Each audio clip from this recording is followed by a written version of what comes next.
अस्सलामुअलैकुम नाज़रीन, मशारिब इरफानी आप तमाम लोगों का इस्तकबाल है खबर MIM में। हम लोग बहादुरगंज विधानसभा में मौजूद है, जहां हमारे साथ जो शख्स बैठे हैं, इस शख्स का नाम है नफीस हैदर साहब, जो AIMIM से चुनाव लड़ने का दावा भी कर चुके हैं और पार्टी के ऊपर डिपेंड है कि पार्टी इसको टिकट देती है या नहीं। लगातार इनका जो है चुनावी जो सिलसिलावार तरीके से जो चुनाव की तैयारियां कही जाए वो पूरी तरह से तैयार है और लोगों से इनका राब्ता भी हो रहा है और मजलिस इत्तेहादुल मुस्लिमीन में आज के डेट में इनकी मकबूलियत भी अच्छी खासी है। सीधा इनसे सवाल करेंगे। सबसे पहले सर, आपका इस्तकबाल है चैनल में। बहुत बहुत शुक्रिया सर, आप चुनाव में आने की तैयारी में लगे हुए, कैसी तैयारी आप लोगों की है? हम मुसलसल लोगों से राब्ते में हैं जी, और गुज़श्ता पार्लियामानी हल्के के इंतखाबात के बाद से ही बुनियादी तौर से हम लोग राब्ते में हैं और हमारी जगह जगह कमेटियां बनाई जा रही हैं, मेंबर साजी का काम चल रहा है और लोगों को हम मजलिस की ख़यालात से वाबस्ता करने की मुमकिन कोशिश कर रहे हैं, क्योंकि हम जानते हैं कि जब तक हमारे ख़यालात से लोग वाबस्ता नहीं होंगे तब तक हमारी तरफ लोग मानूस नहीं होंगे। हम अपनी बातों को लोगों तक पहुंचाने की कोशिश कर रहे हैं और बहुत सारी जो भी इंतखाबात की तैयारियां होती हैं, जो कुछ आया हैं, कुछ पैसे पर्दा हैं, तमाम तरह की तैयारियां चल रही हैं। चुनाव लड़ने के लिए आपने MIM ही क्यों चूज़ किया? चुनाव लड़ने के लिए मैंने MIM चूज़ नहीं किया है। जी, किसके लिए किया है? देखिए, हर किसी की अपनी अपनी मकसद होती है और हर किसी का अपना अपना मिजाज होता है। मेरा मिजाज और मकसद अपने खित्ते की तरक्की है। बुनियादी तौर से मैं शुरू से कहता आया रहा हूँ कि मैं अपनी बदहाली से परेशान हूँ। हमारा जो बहादुरगंज किशनगंज का इलाका है, बहादुरगंज किशनगंज ज़िले का बहादुरगंज विधानसभा का टेरागाज बहादुरगंज का इलाका और पूरे सीमांचल का इलाका, तकरीबन हम लोग पसमानदा इलाका रहे हैं और हमारे यहाँ ज़्यादा तादाद शोषितों वंचितों की रही है। हम लोगों को कहीं ना कहीं सरकार हाशिए पर रख के दरकिनार करके चलती है। तो इस वजह से हम अपनी खित्ते की तरक्की चाहते हैं और अपनी तरक्की के लिए मुझे लगता है कि इस दौरे वक्त में मजलिस इत्तेहादुल मुस्लिमीन से बेहतर कोई जमात नहीं है जो इस खित्ते की तरक्की का कर सके। आपने बदहाली का जिक्र किया कि हमारा ये इलाका काफ़ी बदहाल है और आपने सरकार का भी जिक्र किया कि सरकार की दोहरी पॉलिसी या दोहरी नज़र की वजह से बदहाल है। लेकिन सर, सीधा सवाल, इस बदहाल में जिम्मेदार कौन है? क्षेत्रीय नेता है, पटना है या दिल्ली है? किसको आप अपने नज़रियाती तौर पर जिम्मेदार मानते हैं कि इसने हमारे साथ नाइंसाफ़ी किया? कौन है इसका जिम्मेदार? देखिए, एक तरह से जिम्मेदार अगर देखा जाए तो निस्बतन ऊपर से नीचे तक तमाम लोग जिम्मेदार हैं जी। कोई भी इस चीज़ को ध्यान नहीं दिया। सबसे बुनियादी तौर पर यहाँ के जो लोग हैं जी, उनको चाहिए कि ऐसे नेता को हम चुन के भेजें जो हमारी आवाज़ को बुलंद कर सके, हमारी तकालीफ से वाबस्ता हो और इस वाबस्तगी को ऐवान तक पहुंचाए और ऐवान से इस मसाइलों का हल लेकर आए।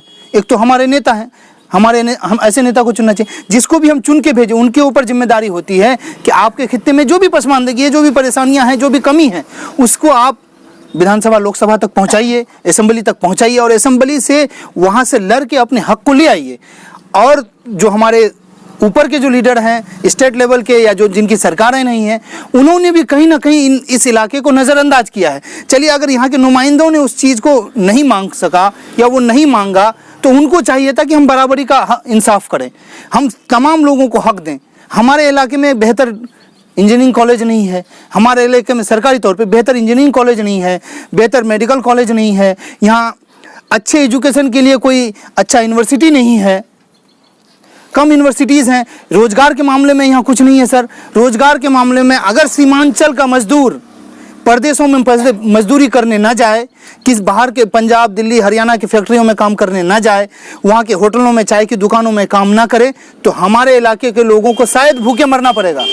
यहाँ के किसानों का ये हाल है सर कि यहाँ का किसान अगर कुछ लेना चाहे सरकार से तो खाद और बीज इसको जल्दी मिलता नहीं है लोन पर, उनको प्राइवेट से खरीदना पड़ता है। जो कुछ उपजाता है उसके बेचने के लिए मंडी नहीं है।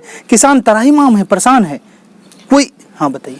ये चुनावी आपके मुद्दे हैं कि सीमांचल बदहाल है, बिल्कुल, लेकिन लगातार जिस तरीके से बहादुरगंज विधानसभा 25 साल से कांग्रेस के पाले में जाता रहा, बीच में जो आपके मौजूदा विधायक है निर्दलीय चुनाव जीते लेकिन वो भी कांग्रेस के पाले में चले गए, तो एक कांग्रेस का यहाँ पैदा करदा एक किला है कांग्रेस का। इस किला के अंदर, इस किला को ढाना आप लोगों के लिए कितना मुश्किल और कितना आसान है, इसकी कैसी तैयारियां आप लोग कर रहे हैं जो इस किला को ढा करके मजलिस का झंडा आप यहाँ फहराना चाहते हैं? देखिए, किला को ढाने वाली बात नहीं है जी। हम मुमकिन तौर पे देखिए, सियासत है, सियासत में तमाम जमातें हैं, उस तरह से हमारी जमात भी आई है। हम साफ मंसूबे के साथ आए। बेशक आप बिल्कुल सही हैं कि यहाँ कांग्रेस का शुरू से गर रहा है, यहाँ के मिनिस्टर बिल्कुल कांग्रेस, लेकिन यहाँ के लोग जी होश हैं, यहाँ के लोग बाशऊर हैं, समझते हैं। और कांग्रेस का ही मिनिस्टर था जाहिदुर रहमान, जिसके खिलाफ हराया गया और तौसीफ आलम को जिताया गया, जिस पर विश्वास किया। बिल्कुल वो आज़ाद उम्मीदवार से लड़े थे, लोगों ने यकीन किया, लेकिन उनके यकीन और उनके विश्वास को तोड़ने का काम किया है तौसीफ आलम ने। यहाँ के लोगों के साथ ठगा है वो, एक बार नहीं कई बार ठगा। एक बार जब ठगा गया लोग तो वो बोला कि एक बार और मौका दीजिए, ऐसा करके 3 बार उनको मौका दिया गया।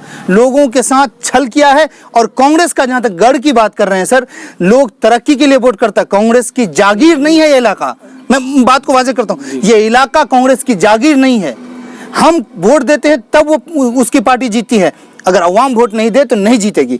और दूसरी चीज़, यहाँ अभी गुज़श्ता पार्लियामानी हल्का के इंतखाबात में मजलिस को 78,000 वोट आए हैं, उससे कम वोट आए हैं कांग्रेस को, जबकि कांग्रेस का यहाँ विधायक है जी। तो इससे आप समझ सकते हैं कि मजलिस की मकबूलियत कितनी है और मजलिस के ख्यालों से लोग कितने खुश हैं और कितना मजलिस की तरफ लोगों का रुजू है। आप एक सवाल ये किए कि निर्दलीय लोगों ने कांग्रेस के विपरीत इनको चुनाव जिताया, फिर ये कांग्रेस के पाले में चले गए, तो फिर लोग क्यों इनको लगातार जिताए? नहीं, लोग इनको इसलिए जिताए। आप भी कहीं ना कहीं इनको वोट दिए होंगे। नहीं, मैंने कभी वोट नहीं दिया। क्यों नहीं दिया आपने? फिर किसको वोट दिया? मैंने किसी को वोट नहीं दिया। मैंने आज तक भी, आज से पहले कभी भी मैंने कांग्रेस को वोट नहीं दिया। वो इसलिए, मैं असेंबली हल्के की बात कर रहा हूँ। हाँ, लोकसभा में मैंने पहली दफा मौलाना असरारुल हक कासिमी साहब को वोट किया था। तो यहाँ हम सिर्फ पार्टी नहीं देखते हैं, हम नुमाइंदों को भी देखते हैं। नुमाइंदा हमारा कैसा, उसको नुमाइंदा देख के वोट दिया। उसने कहा कि हम गरीब का बेटा हैं, लेकिन गरीब के बेटे ने क्या किया हमारे लिए? यहाँ तो सभी गरीब हैं, हम भी गरीब हैं, वो भी गरीब हैं। हम आज परदेश नहीं जाए तो हमको कमाना मुश्किल होता है, तो हम कहाँ से अमीर हुए साहब? हम तो मिडिल क्लास लोग भी नहीं हैं, हम तो लोअर क्लास लोग हैं। गरीब का बेटा कह के वोट दिया, लेकिन उन्होंने कुछ नहीं किया। उन्होंने सिर्फ और सिर्फ अपनी जायदाद बनाई, अपना नामो नमूद पैदा किया, अपने रिश्तेदारों को वो सेट किया, कहीं नौकरी में, कहीं ठेकेदारी में, कहीं और किसी जगह में। लेकिन जो आम लोग हैं उसके लिए कुछ नहीं किया। यहाँ आज तक एक हॉस्पिटल नहीं बनवा सका। एक डिग्री कॉलेज, नेहरू कॉलेज बहुत पहले का बना हुआ है सब हमारे विधानसभा में। किसी भी कौम की तरक्की के लिए उसके नस्लों को तालीम देना बहुत ज़रूरी होता है। जब तक हमारे नस्लों को तालीम नहीं मिलेगी तब तक हमारी तरक्की नहीं होगी। तरक्की की बुनियाद तालीम है और इन्होंने तालीम को ही पामाल किया है। अगर वो तालीम को पामाल नहीं करते, हमारी तरक्की चाहते तो हमें तालीम देते। एक डिग्री कॉलेज है, उसके अलावा कोई डिग्री कॉलेज नहीं बना सका था।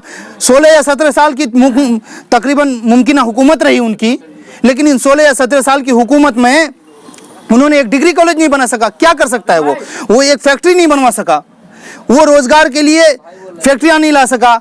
यहाँ हमारे यहाँ मक्के की खेती होती है, यहाँ किसानों को वाजिब मूल्य पे उसका सामान नहीं खरीदा जाता है साहब। किसान जो भी गल्ला उपजाता है तो सरकार को चाहिए कि जगह जगह मंडी लगा करके, हर पंचायत में मंडी लगा करके किसानों की चीज़ों को खरीदे।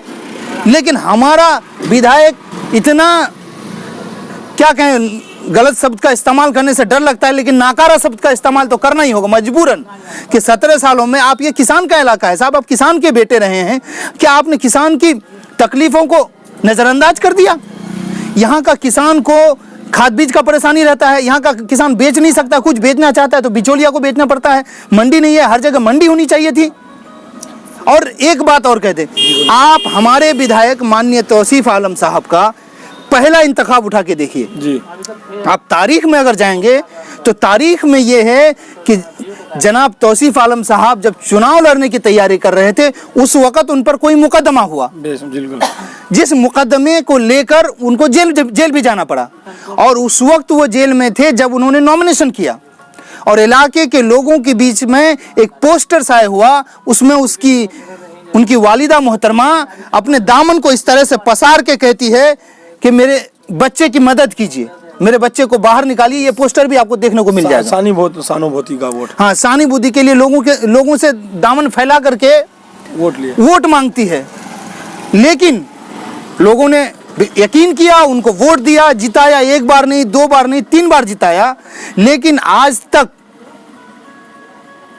आज हमारे विधायक जी क्या कहते हैं कि मैं लोगों की जरूरत बन चुका हूं, लोग मेरी जरूरत नहीं है। ऐसे अल्फाज अदा करने से पहले उनको 10 बार सोचना चाहिए कि मैं लोगों का खादिम हूं। लोग तो लगातार उनको वोट दे रहे हैं, तो